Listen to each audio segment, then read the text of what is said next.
Okay, so I think one of the most frustrating things for me watching this movie is that there weren't any clips from the actual films. And there's like really, after you've seen this movie, you're like, wow, you know, I really want to see more. I want to find out more. Is there any way? Is there anything that's been saved, or any prints? Are there any movies in existence? Yeah, but first of all, I will say that if at the end of the screening, the people, as you said, I don't know if it works. Maybe we should ask the audience. But if at the end of the screening, you're really thrilled to see some films, I would say that the objective of the film is done. It's accomplished. In a way. So before answering this question, I would like to developing what I was saying in the introduction. That the reason why finally we didn't choose to put the old footage in the film, because as I was saying, Nate and some other guys collected some surviving films of that time. So on the 400 film, it was around 30 films that we could find in bad quality in the VCDs.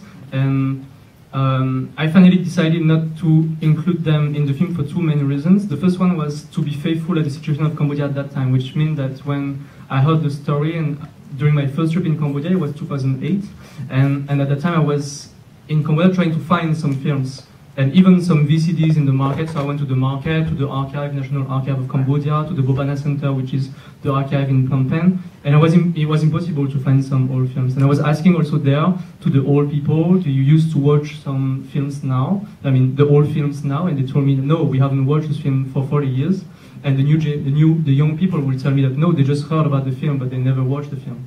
So I would say that the situation, even if at the end some films were there somewhere, mainly exchanging on the internet, at that time in 2008, 2009, the film were not shown in Cambodia, which means that, yeah, they were not there. And then the film could open itself to the, let's say, the question of the survivance of those films in the present. So that was the main, I would say, the main issue for me to raise in the film, which was trying to see if, even if the film are not shown anymore in Cambodia for 40 years, do they still exist in a way in the present? So the traces, the memories of the people, the oral stories, how a story is transmitted to old generation to new generation, as we see in the young guy telling that he used to hear the stories from his mother. The musics, of course, the memory of the musics, as we explained in the film. So that was the main reason, to be faithful to the situation of Cambodia and to open this question. But the second reason, and maybe the most important one, was to let's say that those films, in my perspective, had a very big place in all country back then, but they lost their places. So all the challenge of the film was, in a way, to give them their places and give them back their values. And I was thinking that because we live in a kind of an era where we are oversaturated by images, so it's a wonderful in a way that I can think of any title or any video or film, I just click, and Google and YouTube will give me access to these images. That's wonderful, and on the other hand, it raises some kind of responsibilities or awareness, and mainly dealing with a film which deal with a lost cinema, a cinema that had lost all its film, a country that had lost all its film for 15 years.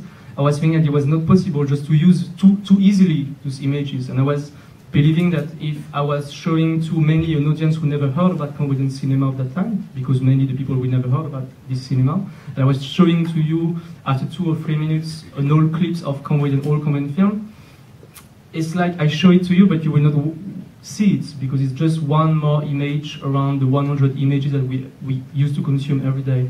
So all the reflection was for me how to bring a desire to the audience to watch those films, and how to create the real will to see them.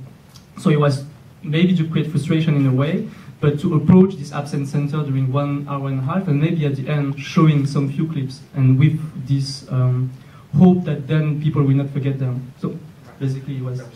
So now to answer your question, there were traces. As we said, there's like around 30 films, but once again in very bad quality, so it's VHS transformed into VCD with many bugs on the image and everything.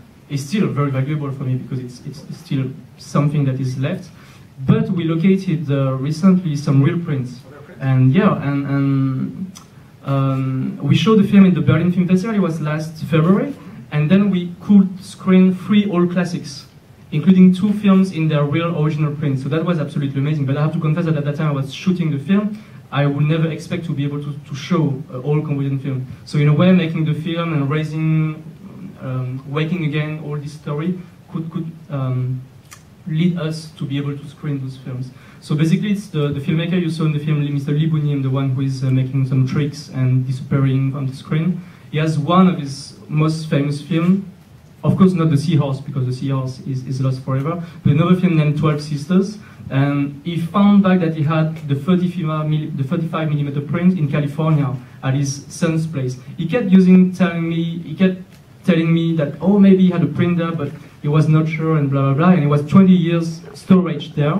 But finally, in February, we were able to bring it from California to Berlin and to screen the film, and it was just amazing. So yeah, for him, it was the first time after 20 years to see his own film, because he was not in California, but for the European audience, it was the first time to see this film. It was absolutely amazing. And another filmmaker is not in my film. His name is Tilim Kun, and he moved to Canada in '75. And he was a great filmmaker in Cambodia back then, but I couldn't have it in the film. And he moved to Canada with 6 of his 9 films with him, 60mm prints. So that was just amazing, and yeah, and we could show 2 of his films in Berlin. Yeah. So hopefully in the next years we're gonna be able to make a program, and then if you want to see this film, maybe you will have access to them. Would you guys be interested? Oh, to see it if you yeah.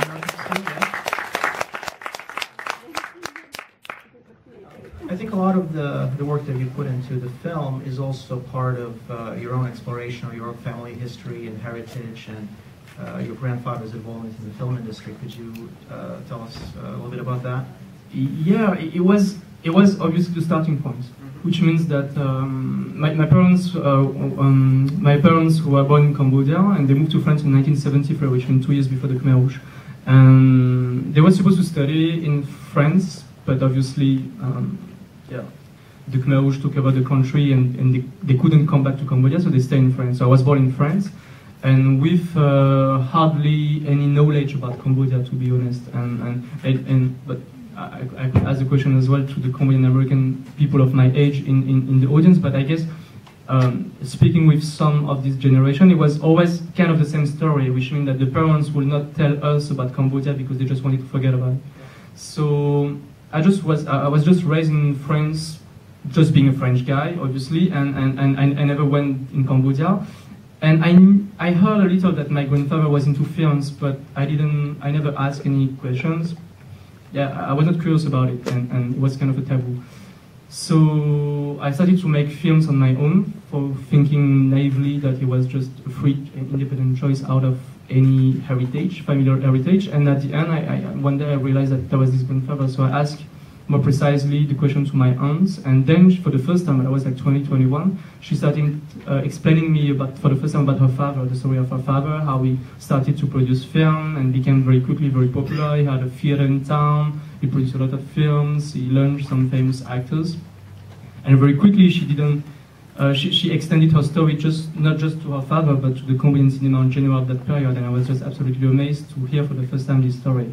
So that was the really starting point, and at that time I didn't know anything about Cambodian cinema. So for sure I was thinking, oh, maybe I'm gonna make like a very personal film, like a quest to find some information about my grandfather.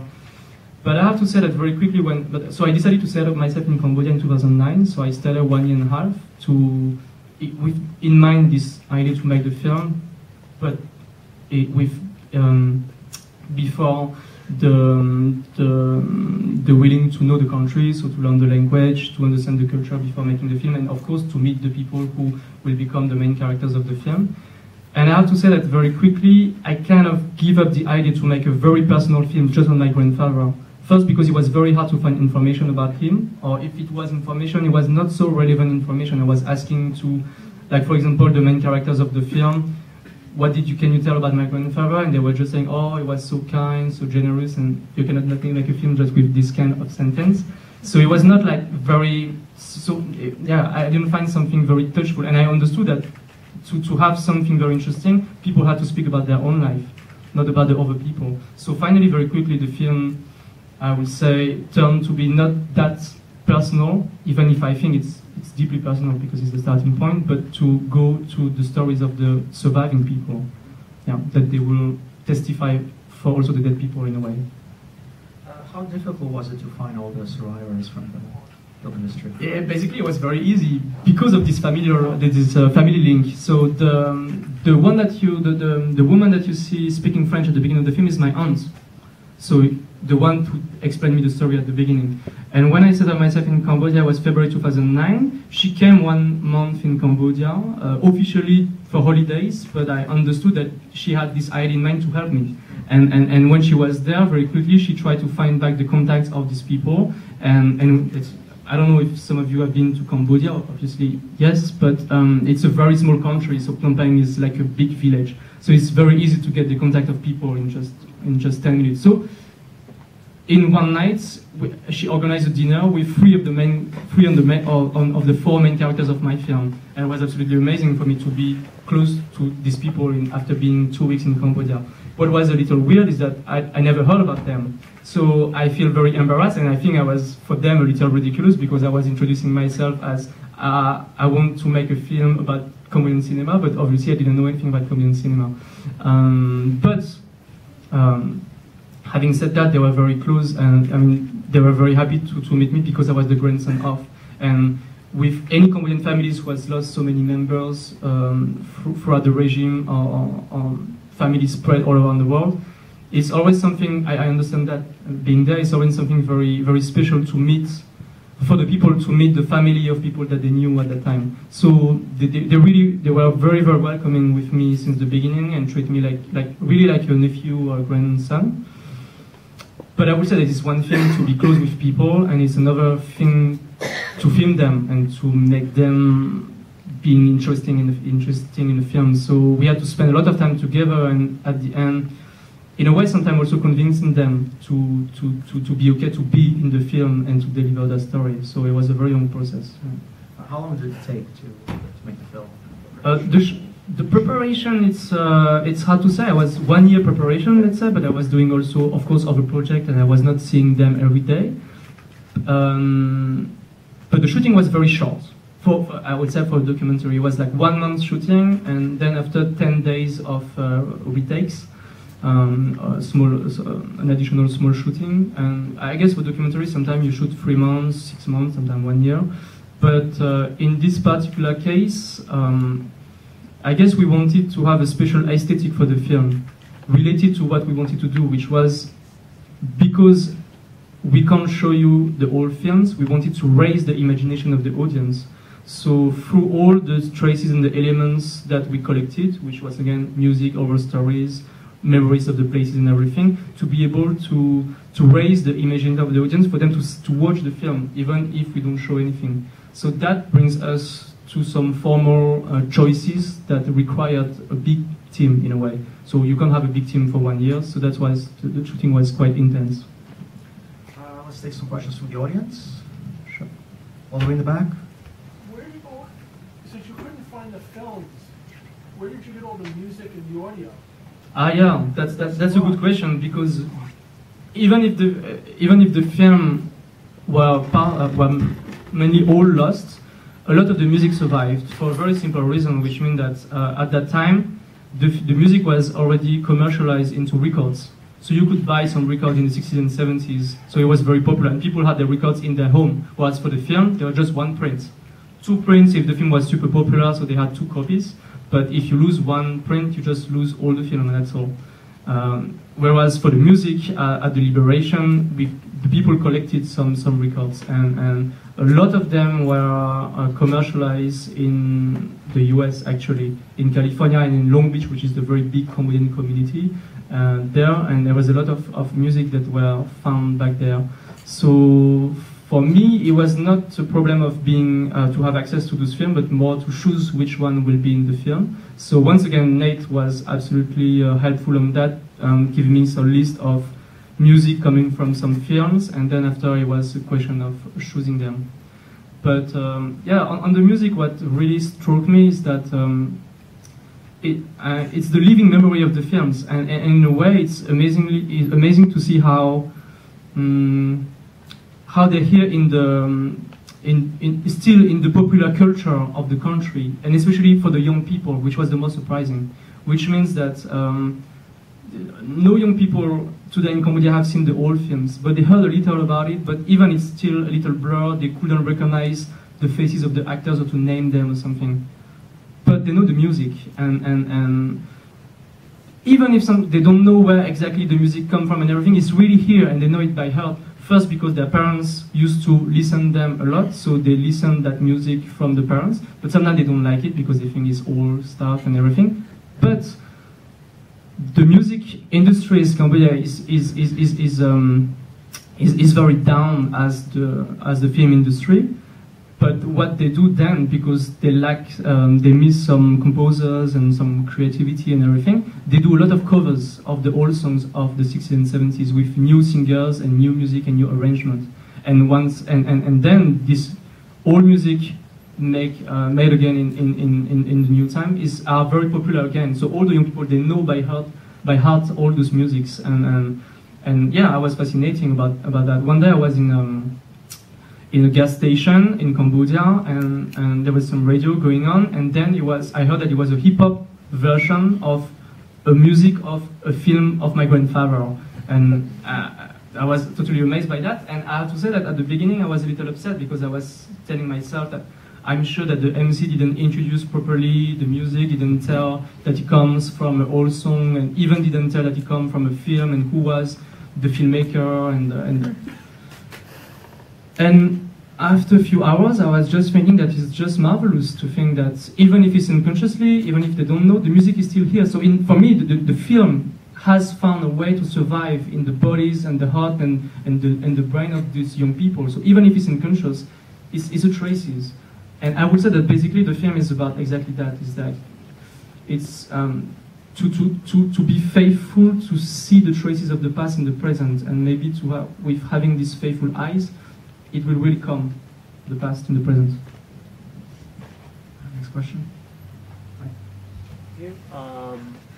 Obviously, you can only just scratch the surface of the subject in an hour and a half film.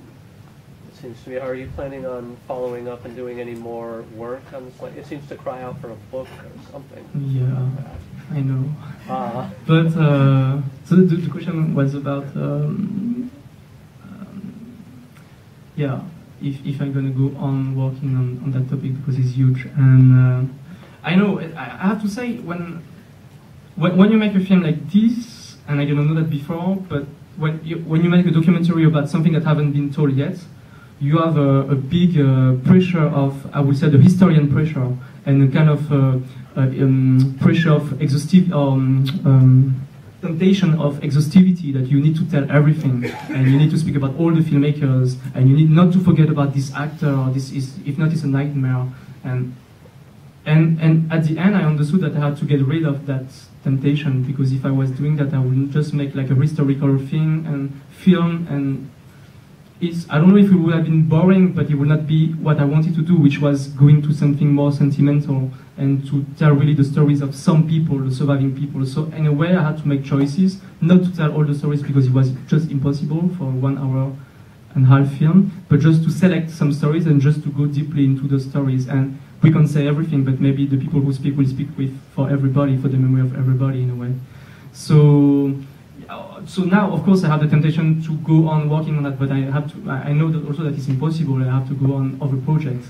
So I'm quite sure that I'm not going to make another film or another documentary about the topic. About a book, there is some projects, but it's also not. I'm a filmmaker, so it's not exactly my area. So I'll be happy to help on the project of book about the topic, but it's not really my stuff. But I have to say that one project that we have is a restoration project, because I was saying that in Berlin we show 3 classics, and we found out also other film, like the 6th film in Canada. So there is this restoration project which would be digitalizing the film to protect them, keep them, and to be able to show them, because now it's just original prints in good condition, but for how long, we don't know. So that requires a lot of money, so we are looking for partners, so we are discussing with different organizations about that. So maybe that will be what I will still go on doing on the topic one. What are some of your other projects you're working on? I'm working on my next film, so it's again in Cambodia, but that time it will be a feature film. So I see it like a sequel of Golden Slumbers, even if it's the totally opposite, because I was like spending 2.5 years on a documentary about all generation about the past of Cambodia, and now it's fiction film about the youth in Phnom Penh right now. So it's what I'm writing. Hopefully to shoot it in the end of next year. Yeah, it's quite long. What is the state of filmmaking in Cambodia right now? Yeah, it's obviously the situation is still very bad for sure. I would say that there is 3 to 5 or sometimes even less films produced a year in Cambodia. There is very few filmmakers working. There is no film school. There is no grants or funds from the government, and there is very few theaters compared to what it was in the 70s. But having said that, I have to say that I feel hopeful for the future in the film industry in Cambodia because of many reasons. But first is to see that there is a lot of projects and incentives led by organizations to try to improve this film industry.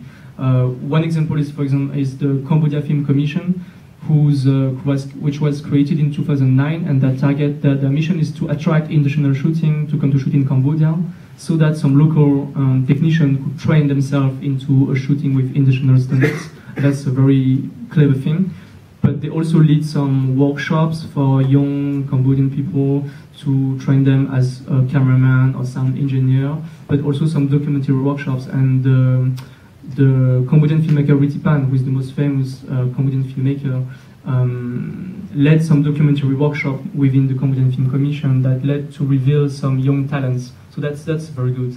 And there is also 2 new theaters that just opened last year. There was 2 new multiplexes showing for the first time Hollywoodian film with the license in Cambodia, and for me that's absolutely important, because all the young people used to see Harry Potter or Transformers, but into pirated VCDs on their laptop. So for them to discover what is the movie experience is a huge step. It's how all the filmmakers had the desire at the beginning to be filmmakers, because they watched some films into theaters. So that's, for me, a very good step forward for the country. But the biggest source of hope for me is to see more and more young people telling me that they want to make films and that they really want to do it. And you saw in the film there is a group of young people making films. So their name is Kongmai, and they're still having a lot of projects.